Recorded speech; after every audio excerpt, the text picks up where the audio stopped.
Hello বন্ধুরা, আজকে আমি তোমাদের সাথে শেয়ার করব কলেজ গোয়িং গার্লস লুক। মানে যেটা করে তোমরা কলেজেও যেতে পারবে, ঘুরতেও যেতে পারবে।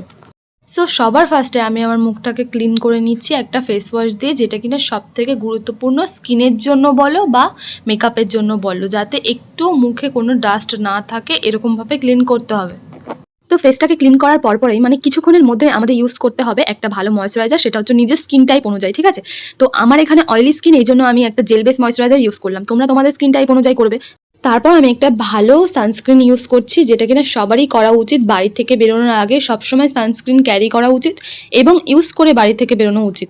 ভালো মিন্স আমি এখানে বলতে চাইছি, যেহেতু সানস্ক্রিন আমাদের সানরেজ থেকে প্রোটেক্ট করে, তো সেই হিসাবে সানস্ক্রিনটা একটু ভালো কোয়ালিটিরই হওয়া উচিত। কেন কি সব সব প্রোডাক্টে কিন্তু একই কোয়ালিটিস থাকে না। সানস্ক্রিনটা ইউজ করার কিছুক্ষণ পরে, মানে একটু ওয়েট করার পরে, আমি একটা প্রাইমার নিলাম। প্রাইমার ইউজ করার পরে আমি একটা কিছু সামান্য পরিমাণ, দেখতে পাচ্ছি যে সামান্য পরিমাণ ফাউন্ডেশন ইউজ করছি এখানে, যেহেতু এটা কলেজ গোয়িং হবে এই জন্য।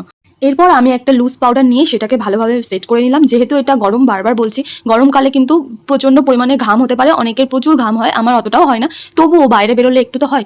তো স্বাভাবিক ব্যাপার, সবারই মেকআপ গলতে শুরু করে, সেটা যাতে না হয়, প্যাচি ভাবটা না আসে, এই জন্য আমি ভালো করে লুজ পাউডার দিয়ে ফাউন্ডেশনটা সেট করে নিলাম। এর আগের ভিডিওতে বলেছিলাম যে আমি আইব্রোজ ড্র করতে পারি না, এই জন্য একটা ব্রাশ নিয়ে জাস্ট আমি একটু সেট করে নিলাম।